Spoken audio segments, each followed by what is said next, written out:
harus jelas cara meletakkan telapak tangannya. Jadi sunnahnya itu direnggangkan jari-jari tangannya, rigid tangannya direnggangkan, jangan disatukan. Dong tadi makanya kaki itu dah. Ini kan dengkul. Nah ini mah doang atahiyat ya, doang dari isyarat. Jadi dikalikan. Tujuannya metode guling. Terus tangannya jangan tadi bengkokin. Jangan dibengkokin, tangannya harus lurus. Jangan disimpan di sini juga. Jangan disimpan di sini telapak tangannya. Kalau ini kan di bawah dengkul.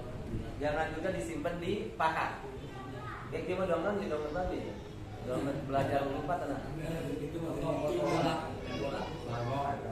Begini jangan, yang dianjurkan adalah telapak tangannya pegang dengkul sambil jari-jarinya dipisahkan, direnggangkan.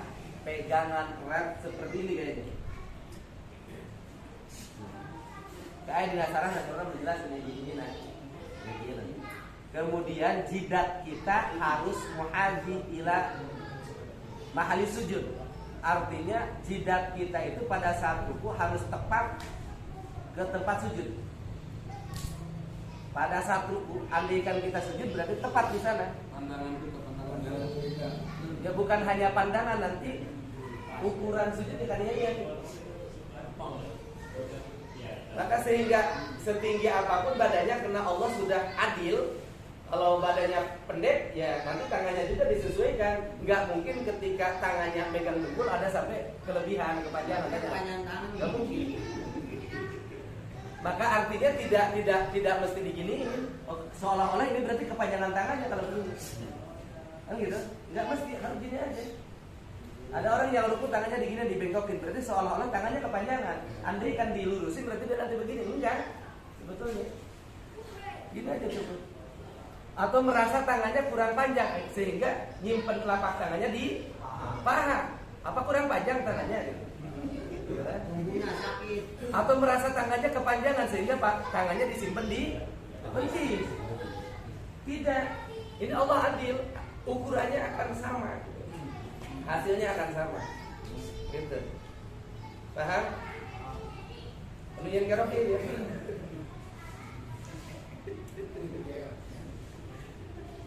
I'tidal pada saat i'tidal, sami Allahu liman hamidah. Tangannya jangan goyang. Jangan begini. Sami Allahu liman hamidah, Rabbana lakal hamdu fis samawati wal ardi. Allahu akbar. Ini berarti tidak ada tumanina. Andaikan tangan Anda susah untuk didiemin, maka pilihannya adalah sami Allahu liman hamidah. Ini Rabbana lakal hamdu. Tapi kalau pilihannya bagus irsal atau bagus sedekap, bagusnya tangannya diirsal, dilepas. Andaikan tangannya dapat dijaga tidak goyang. Tapi kalaupun susah dijaga hingga tangannya mau goyang-goyang terus, maka pilihannya adalah di sidaqafin. Sami Allahu liman hamidah. Ieu gendang geus ieu benci. Ya. Udah.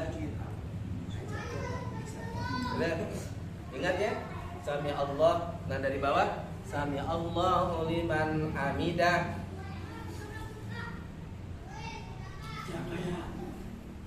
Liman sami Allahu liman hamidah. Belakang Rabbana lakal tanpa mengucapkan sami Allah. Jadi menurutkan tadi. Nyambung itu nyambung. Itu di sini ada orang. Menunjukkan Pertama doa. Rabbana lakal yang menjawab itu. Itu padahal yang sami Allah sama kan. Wa yusanu ayyakula firraf'i sami Allahu liman hamidah.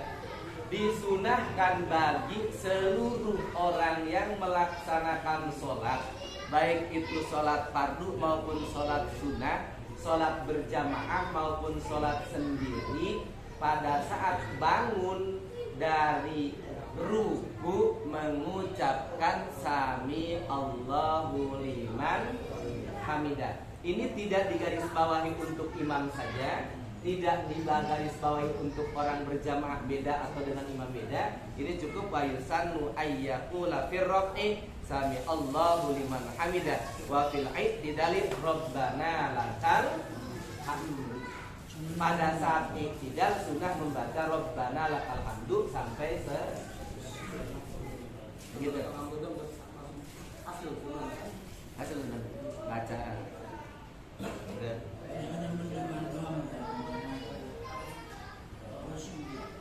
Sebetulnya di Arab kan mudah yang baca Rabbana lakal hamdu. Allahu liman hamidah Rabbana walakal hamd. Di Arab mungkin gitu asal ada gini alif ya. Kayak gitu jadi ya. Ada tukang yang bilang karena waktu itu imam suaranya betul sampai mana yang imamnya betul sampai Mudah ini ya mudah ini. Nah, bagi setiap orang yang bangun dari ruku sunnah membaca sami Allahu liman hamidah. Siapapun orangnya, baik makmun maupun imam. Gitu ya. Jadi itu kan bahasanya sunnah. Jadi kalau enggak mengucapkan berarti enggak apa-apa. Wa fil i'tidali Rabbana lakal hamdu. Ketika orang bangun dari ruku membaca Rabbana lakal hamdu, ini menyalahi. Pada saat bangun dari ruku bacanya sami Allah liman hamidah, pada saat i'tidal bacanya Rabbana lakal. Andaikan ada orang yang sholat bangun dari ruku yang dibacanya Rabbana lakal hamdu, ini menyalahi. Daripada bacanya disalahkan, lebih baik tidak membaca karena hanya sebatas sunnah. Tapi kalau ditukar, kan Rabbana lakal hamdu bacaan pada saat i'tidal kemudian dibaca pada saat ruku, ini tidak ada anjuran. Sami Allahu akbar beneran.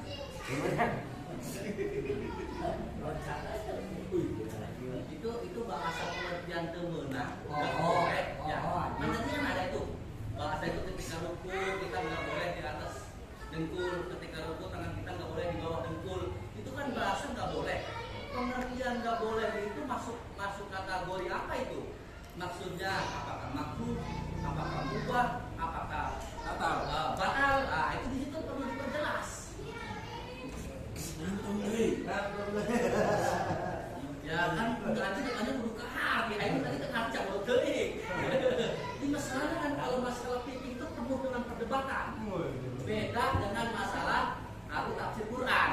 Nah, tafsir Quran sebenarnya sama masalahnya perdebatan, tapi kan karangannya kalangan lain, bukan kalangan kita orang fikih. Oke.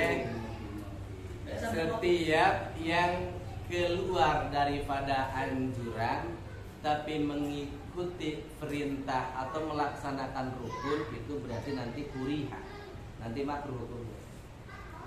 Makruh hukumnya. Iya, jadi pengertian yang nggak boleh di situ berarti kan hukumnya makruh.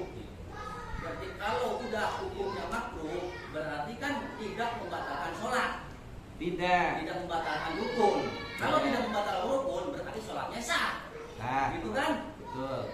ada nih Aku suruh mau pahala gimana? Mau pahala banyak, gosong dari pahala kan? Berarti lamun sholat makruh berarti menang pahala itu menang dosa tuh. iya kewajiban itu lah Makruh itu di waktu rukunya.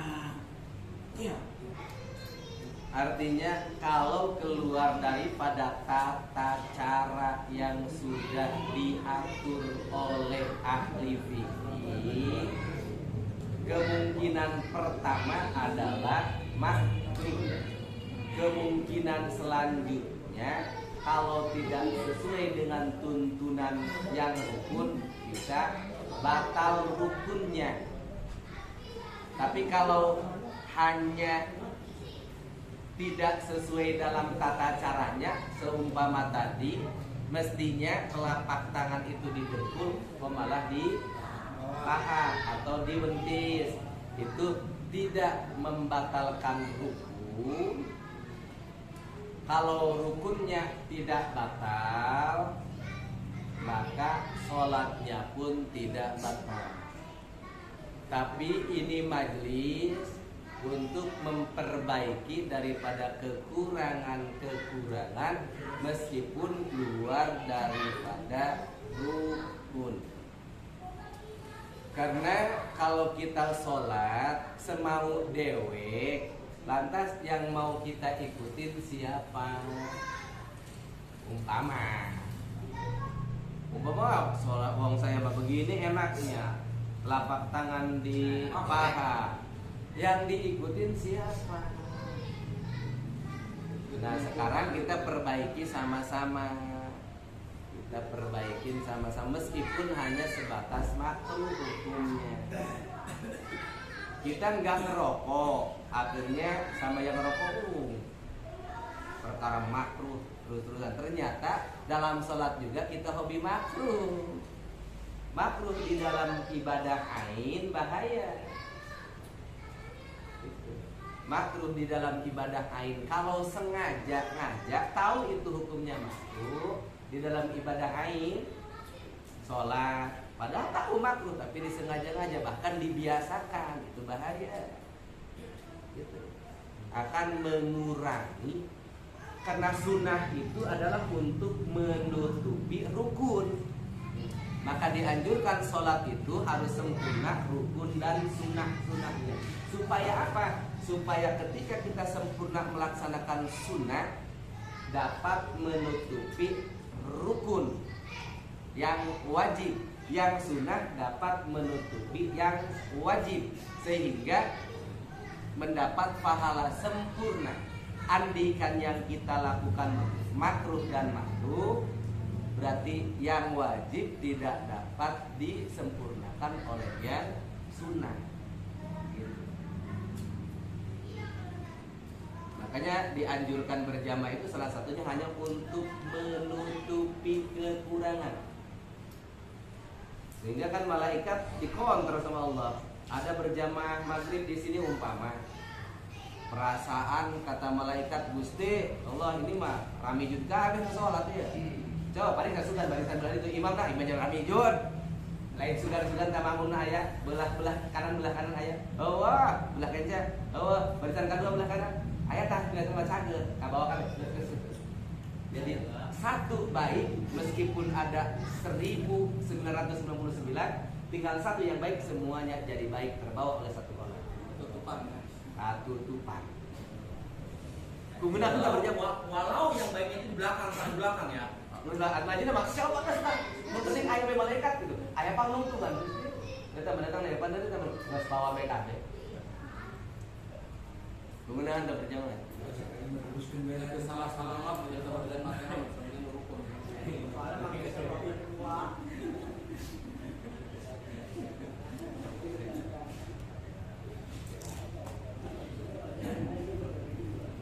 Gitu?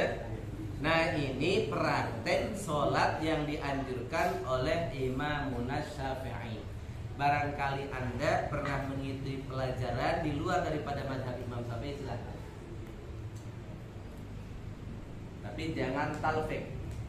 Kalau sudah mumpuni keilmuannya, sudah mumpuni keilmuan di dalam fikihnya, boleh Anda sholat 1 minggu Imam Syafi'i, dalam 1 minggu Imam Maliki, dalam 1 minggu Imam Hanbali, silakan. Tapi jangan talfik. Talfik itu tidak satu qadiyah. Wudu dengan sholatnya harus menggunakan Imam Syafi'i. Jangan wudunya Hanafi kemudian sholatnya Syafi'i, itu tidak satu qadiyah. Karena sholat sangat membutuhkan wudu. Gitu. Kalau sholatnya tidak pakai niat, menggunakan Maliki atau Hanafi, umpamanya Imam Hanafi kan membolehkan sholat tidak pakai niat, silakan. Cukup pergi ke musola ini tujuannya mau sholat, lu tinggal takbiratul ihram aja. Udah, nggak mesti dianjurkan di dalam hati pada saat takbiratul ihram itu qasdu ta'yin. Tapi ingat pada saat wudunya juga harus sesuai dengan Hanafi. Sementara Imam Hanafi mewajibkan membasuh seluruh kepala. Kalau Syafi'i mewajibkan membasuh sebagian kepala meskipun hanya kulit kepala atau rambut kepala yang tidak keluar daripada batas kepala. Bedanya di sana. Jamaah teh jalieur atau habis gitu tukang ngajalieur. Kemudian pada saat sidakap harus ikut madhab Syafi'i karena yang dikaji madhab Syafi'i. Pada saat rukukul Syafi'i, gitu. Ya ternyata jam 10 lewat seperempat, jam 10 udah kurang sejam. Beres ya? Tanyaan. Silahkan. Orang sholat kalau jigong itu batal apa? Ger sholat Orang jigong. keluarin jigong. Ada itu di dalam itu. Iya. Ngaca. Kotoran. Sisa makanan. Ya. Sedang sholat ngeluarin sisa makanan itu lebih baik ketimbang ditelan.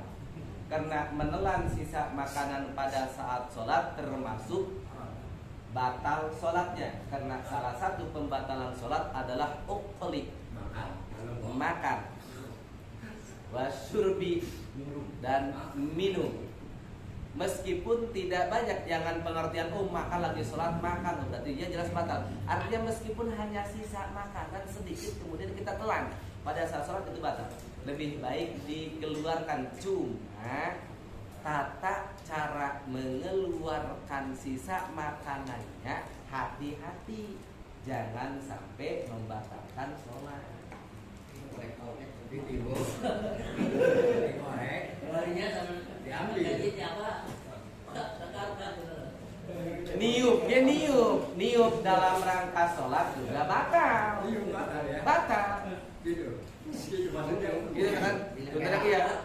Soalnya nggak gabung. Tadi dikorek aja ujung lidah. Benang, terus benang tadi dorong benang karena ujung bibir. Caranya bagaimana? Cukup didorong pakai ujung lidah, ditempelin di ini sejatuh-jatuhnya. Tempelin kata. Pada sama.